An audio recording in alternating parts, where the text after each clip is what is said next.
नमस्कार दोस्तों, आज का कृष्ण वचन बहुत ही खास है क्योंकि आज हम श्री कृष्ण की अद्भुतता, उनका अनोखापन, उनकी अपूर्वता जानेंगे। तो आइए हमेशा की तरह आज अंत में नहीं बल्कि प्रारंभ में श्री राधे का नाम लेकर जानते हैं श्री कृष्ण के अद्भुतता के विषय में। श्री कृष्ण अजन्मा तथा अविनाशी है और वे समस्त जीवों के स्वामी हैं। वे प्रत्येक युग में अपने आदि दिव्य रूप में प्रकट होते हैं। यद्यपि वे सामान्य पुरुष की भांति प्रकट हो सकते हैं, किंतु उन्हें विगत अनेकानेक जन्मों की पूर्ण स्मृति बनी रहती है, जबकि सामान्य मनुष्य को कुछ ही घंटे पूर्व की घटना स्मरण नहीं रहती। वे अपने ही शरीर में प्रकट होते हैं। वे कोई अन्य सामान्य जीवों की भांति शरीर परिवर्तन नहीं करते। जब भी वे प्रकट होते हैं तो अपनी अंतरंगा शक्ति से वे अपने उसी शरीर में प्रकट होते हैं।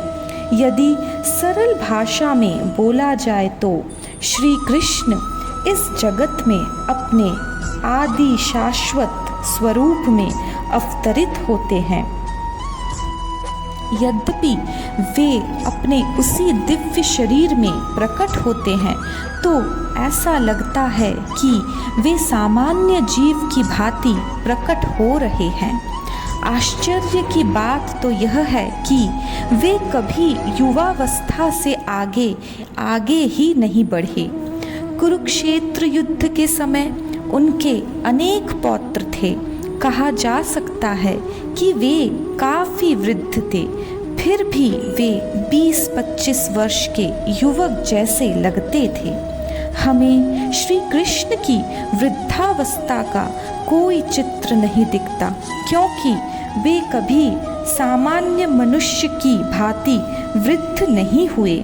उनके दिव्य शरीर या बुद्धि में कभी कोई परिवर्तन नहीं हुआ। उनका आविर्भाव और तिरोभाव सूर्य के उदय तथा अस्त के समान है।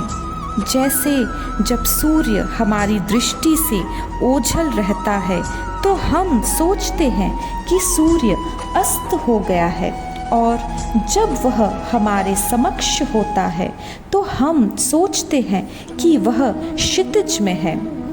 वस्तुतः सूर्य स्थिर है, किंतु हम अपनी अपूर्ण इंद्रियों के कारण हम सूर्य को उदय और अस्त होते परिकल्पित करते हैं। श्री कृष्ण भी अजन्मा होकर भी अनेक रूपों में अवतरित होते रहते हैं, किंतु तो भी वे शरीर परिवर्तन नहीं करते। वे समस्त जीवों के स्वामी हैं, क्योंकि इस धरा पर रहते हुए वे आश्चर्यजनक तथा अति मानवीय लीलाएं करते रहते हैं।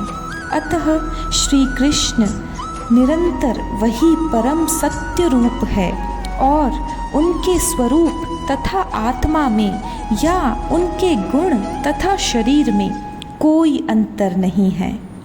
श्री कृष्ण की अद्भुतता पर आज का कृष्ण वचन यहीं समाप्त करते हैं।